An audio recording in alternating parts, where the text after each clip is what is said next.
अब कांग्रेस पार्टी के लोग समझदारी से लड़ेंगे तो गवर्नमेंट कांग्रेस की बन जाएगी, इसमें कोई शक नहीं है। कुछ बेवकूफी करेंगे तो हार भी सकते हैं। ऐसा आपको लगा कि मेरी बेबाकी से कोई नुकसान भी हो गया, ऐसा कोई आपको किस्सा याद है? मुझे विपक्ष के लोग जगह जगह कहते हैं कि अपन कांग्रेस का आदमी है इसलिए खिलाफ है, लेकिन इस आदमी में कोई कमी नहीं है। अच्छा, नहीं, अपना पीढ़ियों से ग्रामीण पशुपालक लोग हैं और अशिक्षित लोगों में से हम हैं, तो और फिर सादगी में रहना सबसे अच्छा है। वो तो कह रहे कि मैं तो अमीन खान साहब के घर गए थे, अमीन खान साहब से मिले कि भाई साहब हमको मौका दो, तो साहब ने कहा जिसको टिकट मिलेगी मैं उसके साथ हूँ। टिकट मिलेगी उसके साथ तो रहना ही है। नहीं, वो हमारे साथ गद्दारी कर रहा है, वो वफादार आदमियों में नहीं है। अच्छा, अमीन खान साहब को सब जब भी नाम आता है, कोई लोग चर्चा करते हैं अमीन खान साहब का जैसे ही नाम आता है कि यार वो तो बेबाक आदमी है, कुछ बात लेकर जाएंगे मुंह पे कह देंगे ऐसा नहीं ऐसा कर लो। सीएम तो वही बनेगा, दूसरा नहीं बन सकता। इसमें किसी नेता की सादगी या फिर स्पष्टवादी अगर आपको देखना है तो आप अमीन खान साहब से बहुत कुछ सीख सकते हैं। आज मैं एक ऐसे विधायक से साक्षात्कार करने आया हूं, वो विधायक 9 बार चुनाव लड़े और 5 बार जीते, लगातार एक ही पार्टी से हैं और वर्तमान में भी अगर इनकी बात करें तो कई नेता जो हैं वो इनको आदर्श मानते हैं। आप अपनी बेबाकी से और ईमानदारी से जाने जाते हैं, एक सामान्य जीवन जीते हैं, सादगी भरा इनका जीवन है। आज अमीन खान साहब से कई सारी बातें करेंगे, इस बार विधानसभा चुनाव को लेकर भी चर्चा करेंगे, साथ ही साथ इनके जीवन के बारे में, कुछ किस्सों के बारे में, कुछ ऐसी चर्चाएं भी करेंगे। अमीन खान साहब, सबसे पहले तो आपका स्वागत है। और मेरा पहला ऐसा सवाल है कि आमतौर पर हम जब लोग देखते हैं कि कोई आदमी चाहे वार्ड पंच या छोटा बड़ा नेता बन जाता है, तभी उनके जीने का तरीका, अंदाज अलग हो जाता है। और आप 5 बार विधायक बने, राजस्थान में कांग्रेस के जो वरिष्ठ नेता हैं, हालांकि तो मैं तो कहूंगा देश में भी कई ऐसे वरिष्ठ नेता जो आप लगातार 9 बार चुनाव लड़े, लेकिन जीवन आपका अभी भी उसी तरीके से सादगी से जीते हैं, एक झोंपे में आराम से, वही अंदाज। इसके पीछे कोई राज है या फिर मन में है कि भाई मैं ऐसे ही मुझे अच्छा लगता है? नहीं, अपना पीढ़ियों से ग्रामीण पशुपालक लोग हैं और अशिक्षित लोगों में से हम हैं, तो और फिर सादगी में रहना सबसे अच्छा है। किसी भी धर्म के लोगों ने हाई फाई की तारीफ नहीं की है, सादगी की तारीफ की है, इसलिए सादगी रहना बहुत अच्छा है।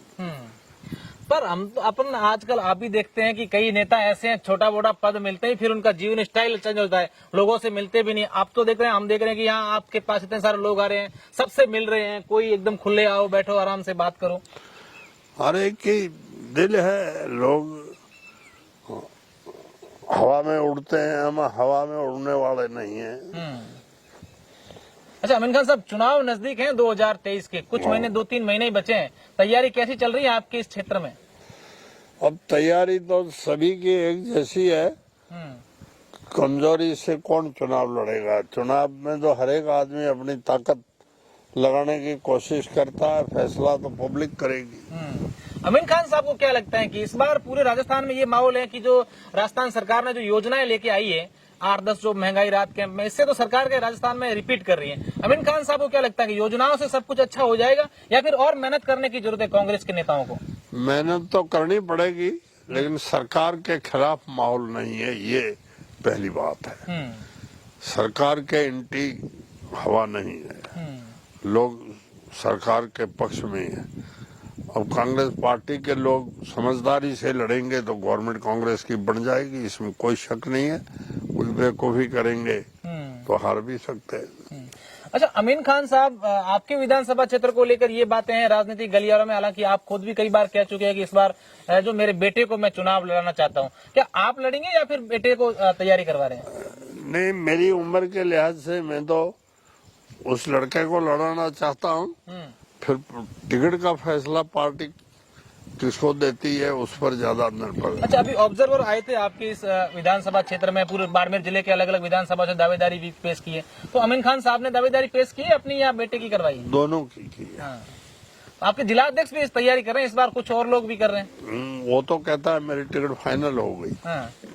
हमारी फाइनल नहीं है। अच्छा, वो तो कह रहे कि मैं तो अमीन खान साहब के घर गए थे, अमीन खान साहब से मिले कि भाई साहब हमको मौका दो, तो साहब ने कहा जिसको टिकट मिलेगी मैं उसके साथ हूँ। टिकट मिलेगी उसके साथ तो रहना ही है, लेकिन वो लोग दूसरे नमूने के, हम दूसरे नमूने। उसको तो लोग पूछते हैं तो कहते हैं हमारी 151% टिकट तय हो गई। हमको तो पूछते हैं तो कहते हैं हमारी भाई तय नहीं है। तो लोग तो ये कहते हैं कि एक समय में अमीन खान साहब ने फतेह खान जी का खूब सारा सपोर्ट किया, उनको आगे लाने वाले हर जगह काम में बहुत सारा सपोर्ट किया। आज लगता है कि भाई वही लोग हमारे सामने हो गए।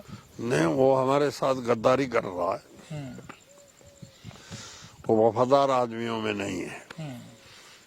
अच्छा, खैर ये आपकी पार्टी की बात होगी। अब मैं विपक्ष को भी जानना चाहूंगा, अमीन खान साहब को क्या लगता है कि बीजेपी कैसी मजबूती से काम करे? बीजेपी के तो कहने कि साहब ने यहाँ पर काम नहीं करवाया है, लोग नाराज है साहब से, सच्चाई है इसमें साहब? किससे नाराज है? कांग्रेस पार्टी से शिव विधानसभा क्षेत्र में काम नहीं हुआ है, पानी का हुआ नहीं, वो हुआ नहीं, ये बातें कर रहे हैं। ये तुम्हारे मुंह से सुना है? नहीं, उनका विपक्ष के लोग ये कह रहे हैं। नहीं, विपक्ष के लोग जगह जगह कहते हैं कि अपन कांग्रेस का आदमी है इसलिए खिलाफ है, लेकिन इस आदमी में कोई कमी नहीं है। विपक्ष मानता है कि इसका काम अच्छा, कामकाज हुआ है शिव में, हुआ है जब तो कहते हैं।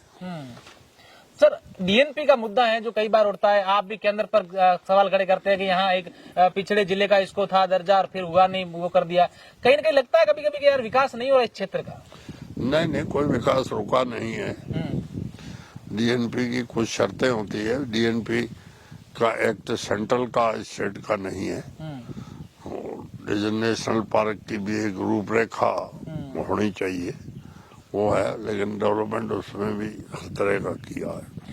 सर, आपकी राजनीति तो कई सालों से है, आप 9 बार तो चुनाव लड़ लिए हैं, आपका तजुर्बा क्या कहता है? इस बार मारवाड़ क्षेत्र से क्या है, कांग्रेस की कैसी स्थिति है? जीतेगी मारवाड़ में पिछली बार से अच्छी स्थिति है। हाँ।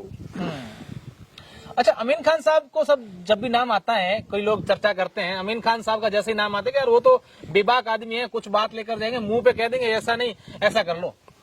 हाँ, मैं कहना तो लोगों की जबान अपनी अपनी है, अपन किसी को सिखा थोड़ी सकते हैं। नहीं, कभी ऐसा आपको लगा कि मेरी बेबाकी से कोई नुकसान भी हो गया, ऐसा कोई आपको किस्सा याद है? मुझे कोई नुकसान नहीं हुआ। अच्छा, अमीन खान साहब को क्या लगता है इस बार शिव से कांग्रेस पार्टी जीत रही है? बिल्कुल जीतेगी। और क्या करना चाहिए जैसे नेताओं को, या आप क्या कहना चाहेंगे, आपके कार्यकर्ताओं को क्या मैसेज देना चाहिए? बस ईमानदारी से लोगों से वोट मांगना चाहिए, सरकार की वर्क हुए हैं वो बताना चाहिए। अच्छा सर, राजस्थान में भाजपा ने इस बार जो है वो कह रहे हैं कि हम लोग तो मोदी के चेहरे पर लड़ रहे हैं और मोदी ने तो हमारे देश का नाम पूरे विदेशों में कर दिया और वो कर दिया, ये कर दिया। ये सिर्फ हवाई बातें हैं कि ऐसा कुछ है भी? हाँ, ये तो तुम जानो, पत्रकार का काम है जानने का। हाँ। आपका व्यक्तिगत तजुर्बा क्या कहता है कि ऐसा कुछ हुआ है? नहीं, ऐसी कोई बात नहीं है। तो लोग चाहे जिसको बदल सकते हैं।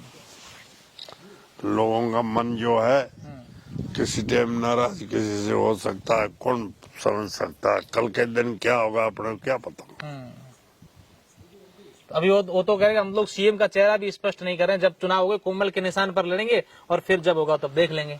ऐसा हुआ नहीं राजस्थान में पहली बार, पहले बीजेपी की ओर से। वो तो उनकी मर्जी की बात है।